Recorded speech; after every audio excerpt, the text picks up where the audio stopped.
नमस्कार, आप देख रहे हैं स्पेशल रिपोर्ट न्यूज रूम से आपके साथ मैं हूं अंजना ओम कश्यप। ये खबर योगी आदित्यनाथ के लिए।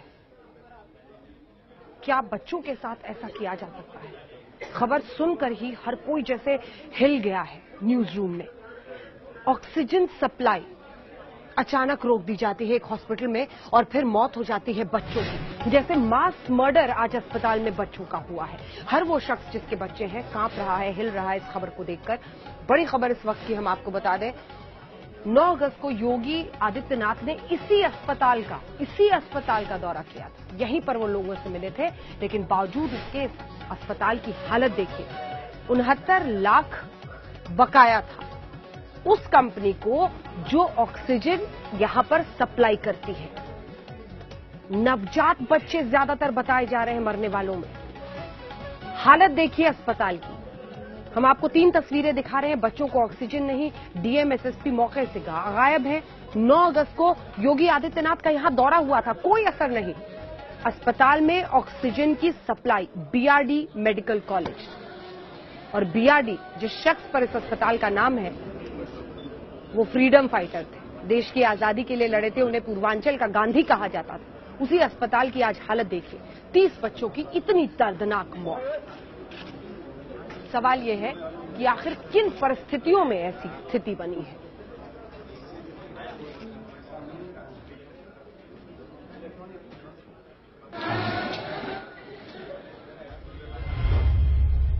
योगी के शहर में 30 बच्चों की मौत।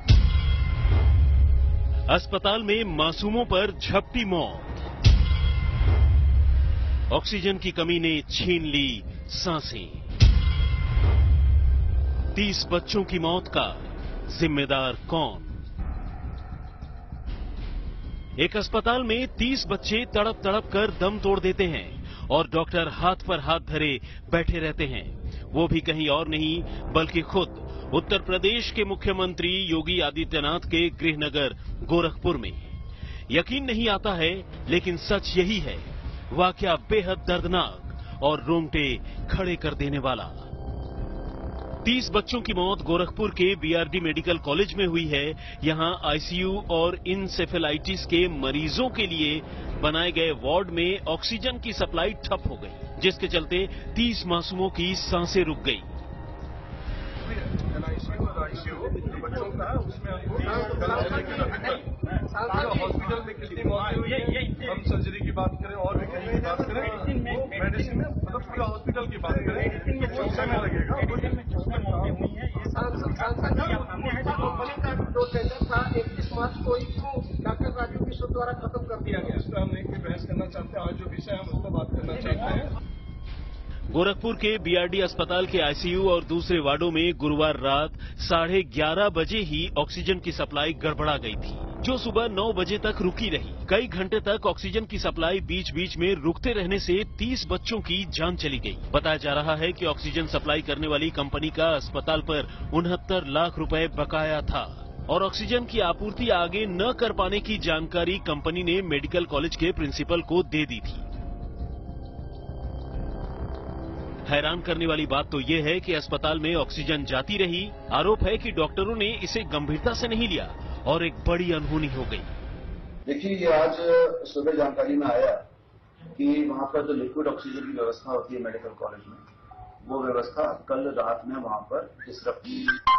इसके बारे में तत्कालीन प्रिंसिपल मेडिकल कॉलेज से हमने बात किया तो उन्होंने इस बात को कहा कि जो सप्लाई उनको वेंडर देता था वो कल रात से उसने नहीं दी, और इसका कारण ये बताया कि उसका कुछ पेंडिंग अमाउंट पेमेंट का था। साथ में ये भी हमने हमारे पूछने में ये भी बताया कि उसका लगभग 70 लाख रुपए बकाया है, जिसका 35 लाख का उन्होंने पेमेंट उसे कल किया है। इन तस्वीरों को देखिए। पहली तस्वीर आज की है और दूसरी तस्वीर 9 अगस्त की। जी हां, मुख्यमंत्री योगी आदित्यनाथ ने बीआरडी मेडिकल कॉलेज का दौरा किया था। अपने गोरखपुर दौरे पर योगी आदित्यनाथ ने अस्पताल के चप्पे चप्पे का दौरा किया और तस्वीरें भी मीडिया के कैमरों में कैद हुई। लेकिन क्या सीएम योगी ने अस्पताल की असलियत जानी थी? क्या उन्हें अस्पताल की दिक्कतों से दूर रखा गया? अस्पताल में उस वक्त तो सब कुछ बढ़िया ही बढ़िया नजर आ रहा था और 24 घंटे बाद ही इतना बड़ा हादसा हो गया। आखिर इसका गुनहगार कौन है? जबकि बात यह भी सामने आ रही है कि 2 दिन पहले से अस्पताल को ऑक्सीजन की कमी की पूरी जानकारी थी, लेकिन इसे किसी ने गंभीरता से नहीं लिया। आज तक ब्यूरो। हिला देने वाली परिस्थिति। कुमार अभिषेक हमारे साथ, हमारे सहयोगी इस वक्त सीधे जुड़ रहे हैं। अभिषेक, झकझोर देने वाली खबर है। लगता है जैसे बच्चों का मास मर्डर किया गया है। ऑक्सीजन सप्लाई, क्योंकि अलग अलग बातें सामने आ रही थी, क्या ऑक्सीजन सप्लाई बकाया नहीं देने की वजह से अचानक बंद कर दिया गया? किन परिस्थितियों में इन बच्चों की मौत हुई? अभिषेक,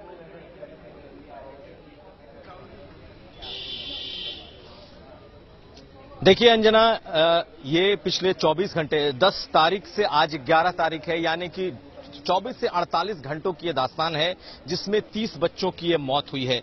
और 9 तारीख को खुद मुख्यमंत्री योगी आदित्यनाथ ने इस अस्पताल का दौरा किया था, उन्होंने समीक्षा बैठक की थी। दरअसल जो बात निकल कर आ रही है वो ये है कि एक लिक्विड जो ऑक्सीजन होता है वो पाइप के जरिए उसकी सप्लाई होती है, और जिस कंपनी को ये सप्लाई मिली हुई थी उस कंपनी ने काफी दिनों से ये कह रखा था कि उनका बकाया चल रहा है। ये बातें निकल करके अभी आ रही हैं सामने, और बकायदा 60 लाख रुपए के बकाये की बात बताई जा रही है कि 60 लाख रुपए बकाये थे, और कंपनी ने इस ऑक्सीजन की सप्लाई को ये कहते हुए बंद किया था कि उनका बकाया नहीं मिल रहा है। और उसके बाद अस्पताल प्रशासन ने आनन फानन में इसके वैकल्पिक इंतजाम करने शुरू किए, और अचानक से जो आज 30 बच्चों की मौत का आंकड़ा आया है उसमें कहीं ना कहीं इस ये जो ऑक्सीजन सप्लाई में गड़बड़ी हुई है, जो प्रॉब्लम आया है, उसका एक बड़ा रोल हो सकता है। क्योंकि ऑक्सीजन की सप्लाई जो नवजात बच्चे हैं, क्योंकि ज्यादातर मौतें उनकी हुई हैं, उनकी जरूरत होती है, और वही ऑक्सीजन की सप्लाई जो इंसेफेलाइटिस वार्ड है, जो कि जिसको कहते हैं कि गोरखपुर का अस्पताल सुपर स्पेशलिटी इंसेफेलाइटिस में, और मुख्यमंत्री खुद उस जगह पे गए थे, बाकायदा उन्होंने 1 से 1.5 घंटे उस वार्ड में समीक्षा के दौरान गुजारे थे। वहां भी बच्चों की मौत हुई है।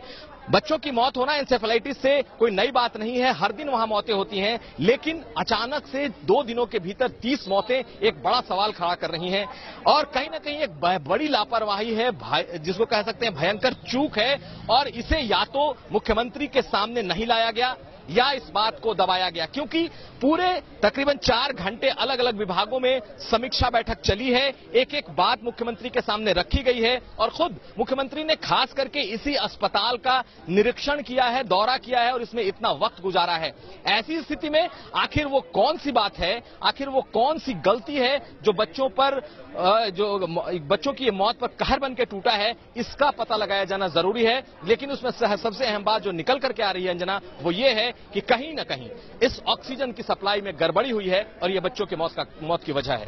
और अभिषेक, ये झकझोर देने वाली खबर है, क्योंकि अगर हम बूचड़ खाना बंद करना, या फिर किस तरह से आने वाले वक्त में हम मदरसों में जनगण मन गाएं और वीडियोग्राफी करके दें, ये सरकार की प्राथमिकताएं हो सकती हैं, तो ये सवाल पूछा जाना चाहिए कि अस्पताल में बच्चों के साथ ऐसी परिस्थिति आखिर क्यों पैदा हुई। और योगी आदित्यनाथ जहां भी बैठे हो, अगर जरा सी भी संवेदनशीलता उनमें है तो उठ खड़ा होना चाहिए उनको और उनके तमाम कैबिनेट के मंत्रियों को, क्योंकि ये सामान्य परिस्थिति नहीं है। अगर ऑक्सीजन सप्लाई बंद होने की वजह से अभिषेक इतने बच्चों की मौत हुई है, ये हिला देने वाली खबर है।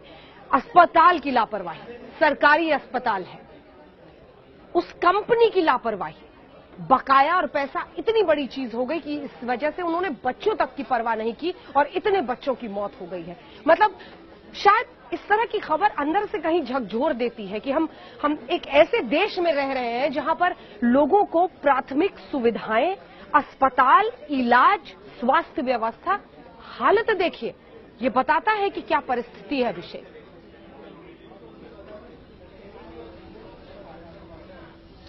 बिल्कुल अंजना, जब आप इस अस्पताल में जाएंगी तो आपको चारों ओर मातम और चित्कार मिलेंगे, और ये कोई आज की बात नहीं है, क्योंकि जो गोरखपुर का ये मेडिकल कॉलेज है, ये इस पूरे मंडल का एकमात्र ऐसा बड़ा अस्पताल है जहां पूरे इलाके से, कई जिलों से लोग आते हैं, और हर दिन यहां बच्चों की मौत होती है। लेकिन इंसेफेलाइटिस के नाम पर कुछ बच्चों की मौत बताने के बाद उससे पल्ला झाड़ लेना, ये कहां की नैतिकता है। दूसरी बात यह है कि इतनी बड़ी तादाद में बच्चों की मौत कभी नहीं हुई है। लगातार ये अस्पताल कई सालों से इंसेफेलाइटिस से जूझ रहा है, ये इलाका इंसेफेलाइटिस से जूझ रहा है, लेकिन पिछले 24 घंटों में यानी कि 10 तारीख से लेकर और आज 11 तारीख रात में इस वक्त हम लोग बात कर रहे हैं, और इसी सरकारी अस्पताल ने आंकड़ा दिया है कि 30 बच्चों की मौत हो गई है, वो भी तब जब 9 तारीख को खुद मुख्यमंत्री ने यहां का दौरा किया था, यहां की समीक्षा की थी। ऐसी स्थिति में जिस तरीके की झकझोर देने वाली चीजें लगातार अस्पताल से निकल रही हैं, जिस तरीके से छोटे बच्चों के परिवार वहां पर बिलख रहे हैं, ये कहीं ना कहीं इस सरकार को सोचने की जरूरत है कि कहां चूक हुई, किसने गलती की, और जिम्मेदारी तय होना बहुत जरूरी है। बिल्कुल, कुमार अभिषेक हमारे सहयोगी दे रहे थे जानकारी। मातम और चित्कार की पहचान अगर किसी अस्पताल की बन जाए तो समझ लीजिए परिस्थिति क्या है। लेकिन सवाल तो ये है कि योगी आदित्यनाथ खुद मुख्यमंत्री कुछ दिन पहले गए थे, तब परिस्थिति ऐसी है, तो फिर आखिर सुधार शब्द का अर्थ उत्तर प्रदेश में कुछ रह भी गया है। उन 30 बच्चों की जवाबदेही और जिम्मेदारी किसकी है? मुख्यमंत्री जी। स्पेशल रिपोर्ट में एक बार फिर से न्यूज रूम से आपका स्वागत है। बड़ी खबर, त्राल में जाकिर मूसा, वही आतंकी जो अब अलकायदा का कश्मीर हेड बन गया था, जाकिर मूसा को घेर लिया गया है। और जो फिलहाल जानकारी आ रही है, भारत में अलकायदा का ये सरगना था, कश्मीर हेड बल्कि ये बन गया था। इससे पहले हिजबुल का ये आतंकी था। त्राल के नूरपुरा में दरअसल घिरा है ये, लेकिन परेशानी ये कि जो स्थानीय लोग हैं वहां पर वो अड़ंगा डाल रहे हैं इस पूरे ऑपरेशन में। उसे चारों तरफ से घेर लिया गया है। ये दुजाना का साथी भी था, दोस्त भी था, अलग गुट इसने अपना बना लिया था। शुजा उल हक हमारे सहयोगी से खबर पर हमारे साथ जुड़ रहे हैं। शुजा, पूरी खबर बताएं, घेर लिया गया है, क्या हम माने कि सफलता मिलेगी, क्या बाधाएं हैं?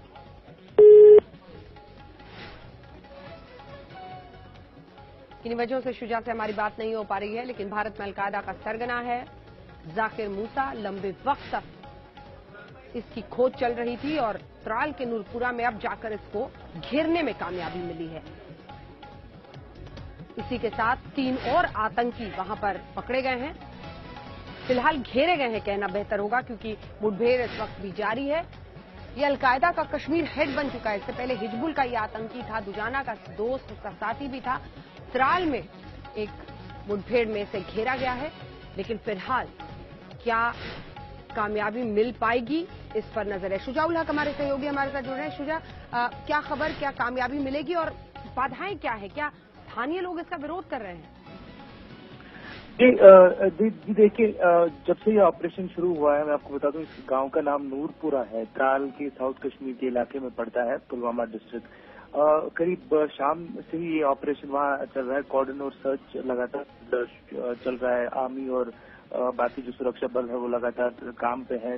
लेकिन जैसे ही कॉर्डन सर्च ऑपरेशन शुरू हुआ था, तभी से लगातार वहां से क्लैशेस और प्रोटेस्ट की भी खबरें आ रही हैं। इस वक्त हमको बताया जा रहा है कि काफी सारी तादाद में लोग बाहर निकले हैं और पत्थरबाजी के भी कुछ इंसिडेंट्स के बारे में बताया जा रहा है। अभी तक गन फाइट की या गोलीबारी की कोई पुष्टि नहीं हुई है, लेकिन अंदेशा ये लगाया जा रहा था कि चूंकि ये जाकिर मूसा का ही गांव है, उन्हीं के कुछ मिलिटेंट्स के छुपे होने की खबर थी। इस वक्त ग्राउंड पे पोजीशन ये है कि लगातार प्रोटेस्ट हो रहे हैं, क्लैशेस हो रहे हैं और सुरक्षा बल कोशिश कर रहे हैं कि हालात को नॉर्मलाइज करके पूरा का पूरा ऑपरेशन जो है मुकम्मल किया जाए। शुक्रिया आपका। शुजा उल हक हमारे सहयोगी दे रहे थे जानकारी। त्राल में जाकिर मूसा को आखिरकार घेर लिया गया है, लेकिन बस अब कामयाबी का इंतजार रहेगा। अब आइए आपको लिए चलते हैं योगी आदित्यनाथ के उत्तर प्रदेश। अगर योगी के राज्य में रहना है तो आपको वंदे मातरम गाना होगा। जी हाँ, मामला कुछ ऐसा ही है। मदरसों को कहा गया है कि 15 अगस्त को आप आजादी का जश्न मनाइए, जनगण मन गाइए, वंदे मातरम भी गाइए, वीडियो रिकॉर्डिंग कीजिए और दिखाइए। नहीं, वीडियो रिकॉर्डिंग में ये जश्न बराबर दिखा तो फंड नहीं मिलेगा।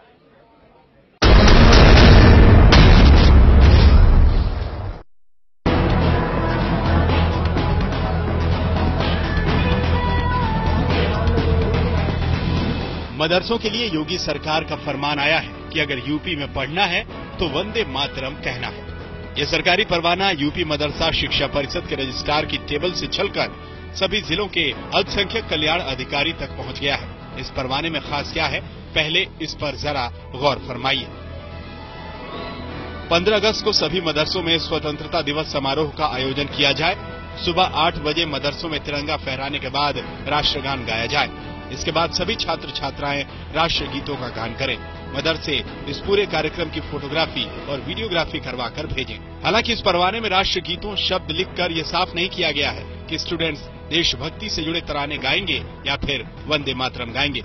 लेकिन प्रदेश के अल्पसंख्यक कल्याण मंत्री बलदेव सिंह औलख कहते हैं कि मदरसों में तो वंदे मातरम गाना ही होगा।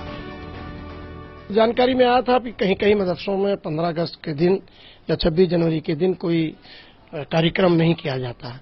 सरकार हम अनुदान देते हैं, सरकार के अंडर है। हमने आपके सुनिश्चित करने के लिए उन लोगों को कहा है कि उसमें राष्ट्रगान भी होगा, स्वतंत्रता सेनानियों का भी होगा, शहीदों की भी उसमें वो होगा और राष्ट्रीय गान के साथ साथ वंदे मातरम भी होगा। यही नहीं, मंत्री जी ने तो मदरसों को ये धमकी भी दे डाली है कि अगर वहां वंदे मातरम नहीं गाया गया, वंदे मातरम गाते हुए छात्रों की वीडियो नहीं भेजी गई तो मदरसों का खर्चा वर्चा रोक दिया जाएगा। वंदे मातरम के साथ साथ हमने उनके सब जो राष्ट्रीय कार्यक्रम है वो होने चाहिए, उनकी वीडियोग्राफी भी मंगवाई है और वीडियोग्राफी कराने को कहा है। अगर जो भी मदरसा इन चीजों का अनुपालन नहीं करता उसकी सदस्यता को हम चेक कराएंगे, उसकी सदस्यता को खत्म कराएंगे। यूपी के मदरसों में पहले से ही झंडा फहराया जाता रहा है, लेकिन झंडा फहराने, वीडियो रिकॉर्डिंग करवाने, राष्ट्रगान और राष्ट्रगीत गाने को लेकर पहली बार ऐसा कोई सरकारी फरमान मदरसों में पहुंचा है। सरकार कहती है कि इसमें कोई ऐतराज नहीं होना चाहिए।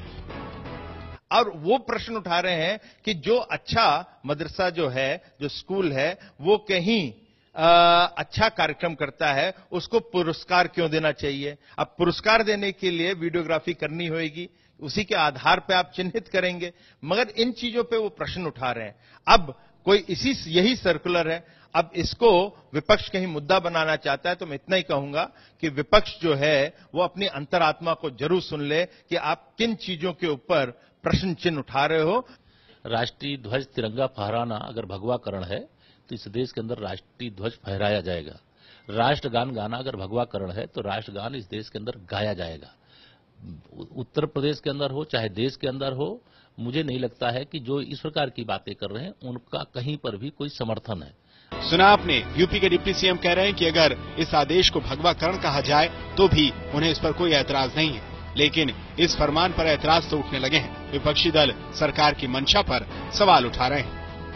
बहुत ही घटिया किस्म की ये राजनीति है, जिसमें उत्तर प्रदेश सरकार जो है वो प्रदेश की जनता की बात नहीं कर रही, बल्कि समुदायों को हीन भावना में रखने की कोशिश कर रही है और एक खास समुदाय को उसने ये हिदायत दी है, डराने का काम किया है, धमकाने का काम किया है, जिसकी हम निंदा करते हैं। यूपी सरकार के इस फरमान से मुस्लिम समुदाय और मदरसों की तरफ से मिली जुली प्रतिक्रियाएं आ रही हैं। कुछ मदरसों ने इस फरमान का स्वागत किया तो कुछ ने कहा कि आखिर क्यों सरकार मदरसों को शक की नजर से देखती है। ये गलत काम हो रहा है, शासन हमको शक की निगाह से देख रहा है, जबकि देश की आजादी में सबसे बड़ी भूमिका मदरसों की है। वतन से मोहब्बत के लिए किसी वीडियो या किसी फोटो की जरूरत नहीं है सबूत के लिए।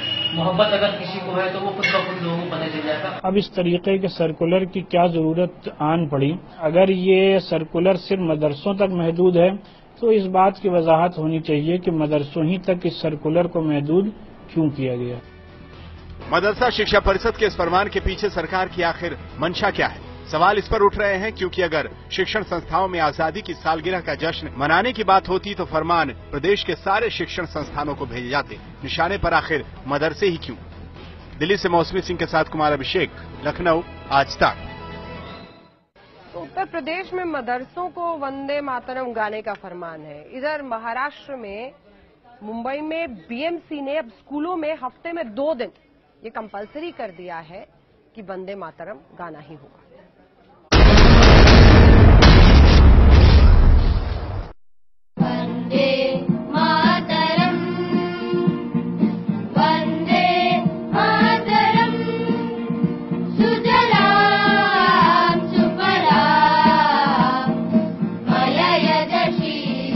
कभी वंदे मातरम गाते हुए आजादी के परवाने देश की आन बान और शान पर खुद को फना कर दिया करते थे, लेकिन सियासत के महारथियों ने इस राष्ट्रगीत को राजनीति की बिसात पर बिछा दिया है। अब बीएमसी ने मुंबई के सभी स्कूलों में वंदे मातरम गाना जरूरी कर दिया है।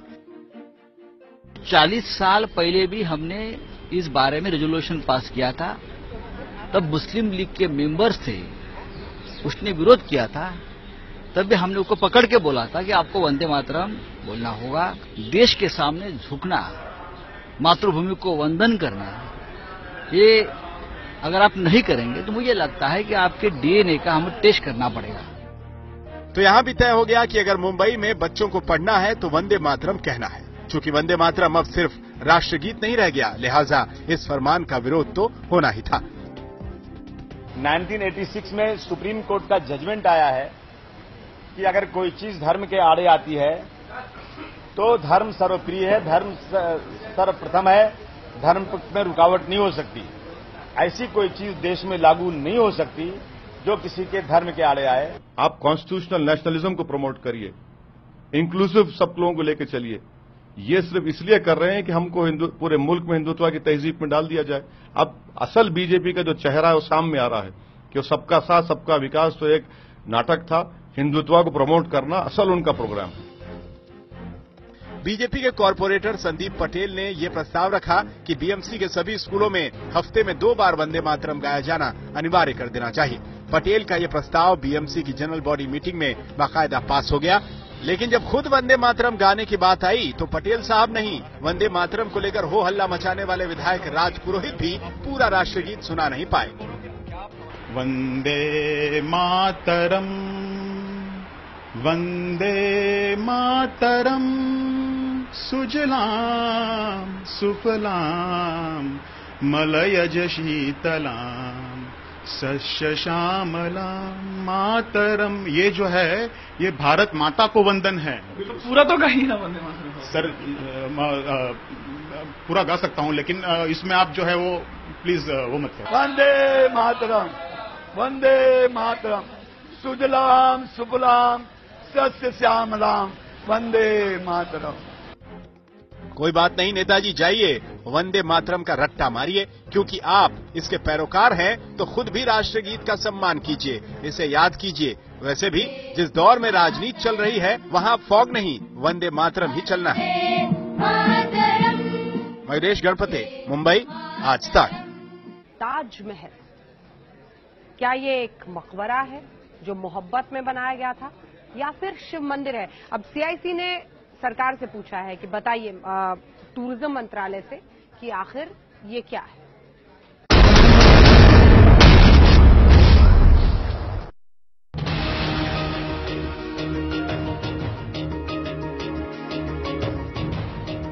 लीजिए साहब, मोहब्बत की निशानी ताजमहल भी अब विवादों के घेरे में आ गई।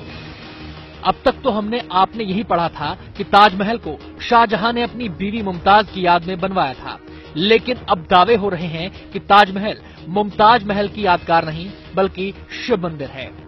अब सेंट्रल इंफॉर्मेशन कमीशन यानी सीआईसी ने सरकार से पूछा है कि ताजमहल मकबरा है या फिर शिव मंदिर। दरअसल ताज का इतिहास जानने के लिए एक आरटीआई सीआईसी के पास पहुंची है। इस मुद्दे पर सीआईसी ने कल्चरल मिनिस्ट्री की राय मांगी है और आर्कियोलॉजिकल सर्वे ऑफ इंडिया को जवाब दाखिल करने का आदेश दिया है। सीआईसी ने पूछा है कि ये इमारत शाहजहां का बनवाया मकबरा है या मुगल शासक को तोहफे में मिला शिवालय है। अब इस नए दावे को लेकर राजनीति गर्म हो रही है। मंदिर, मस्जिद, मकबरा और कब्रिस्तान और शब्रशान के बीच में घिर गए हैं। हम अब इससे ऊंची सोच ही नहीं सोच पा रहे हैं। देश को बढ़ाने की सोच होनी चाहिए, देश को आगे ले चलने की सोच होनी चाहिए, लेकिन हमको इसी दलदल में फांस दिया गया है और इसी हमारे देश की जितनी तरक्की होनी चाहिए नहीं हो रही है। दरअसल ताजमहल को शिव मंदिर बताने वाले तमाम दावे इससे पहले सुप्रीम कोर्ट तक पहुंचे हैं। 17 साल पहले इतिहासकार पीएम ओक ताजमहल को शिव मंदिर घोषित करने की अपील लेकर सुप्रीम कोर्ट पहुंचे थे, लेकिन उनकी अपील खारिज हो गई। एक बार फिर से इस राष्ट्रीय धरोहर पर विवाद शुरू हो गया है।